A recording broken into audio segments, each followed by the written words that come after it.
ഉയിർപ്പുകാലം 4-ാം ശനി. വിശുദ്ധ മാർക്കോസ് എഴുതിയ സുവിശേഷം 6-ാം അധ്യായം 1 മുതൽ 6 വരെയുള്ള തിരുവചനങ്ങളുടെ വിശകലനം. സ്വന്തം നാട്ടിൽ അവഗണിക്കപ്പെടുന്ന ഈശോ. പ്രവാചകൻ സ്വന്തം നാട്ടിൽ അവഗണിക്കപ്പെടുന്നു.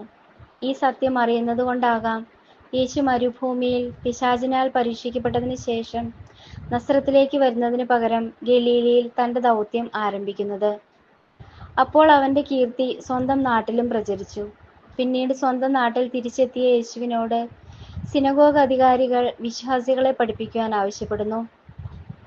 അവനെ ശ്രവിച്ചവർ ഈ ജ്ഞാനം എവിടെ നിന്ന് എന്ന് അത്ഭുതപ്പെടുന്നുണ്ടെങ്കിലും ഇത്ര വലിയ കാര്യങ്ങൾ ചെയ്യാൻ കഴിയുന്ന ഇവൻ പക്ഷേ മറിയത്തിന്റെ മകനല്ലേ എന്ന് ആക്ഷേപപൂർവം പറയുന്നുമുണ്ട്.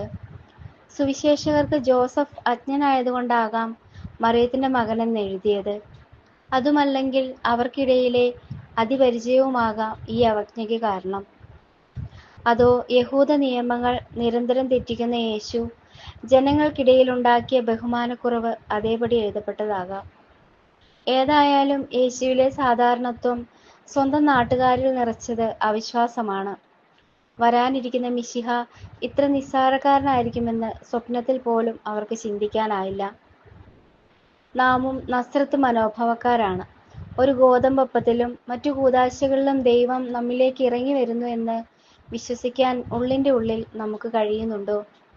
ദൈവസാന്നിധ്യവും ദൈവാനുഗ്രഹവും സങ്കീർണമായതും ചിലവേറിയതുമായാൽ നാം അതിനെ സ്വീകരിച്ചേക്കാം. നമ്മുടെ സ്വന്തം ദേവാലയത്തിൽ നിന്നും വികാരിയച്ഛനിൽ നിന്നും ലഭിക്കാത്ത ദൈവസായുജ്യം ലക്ഷങ്ങൾ ചിലവഴിച്ച് വിശുദ്ധ നാട്ടിൽ പോയാലോ, ലൂർദിലോ വേളാങ്കണ്ണിയിലോ പുകഴ്പെറ്റ ധ്യാന കേന്ദ്രത്തിലോ പോയാലോ ലഭിക്കുമെന്ന് കരുതുന്നത് അവിശ്വാസവും മൗഢ്യവുമാണ്.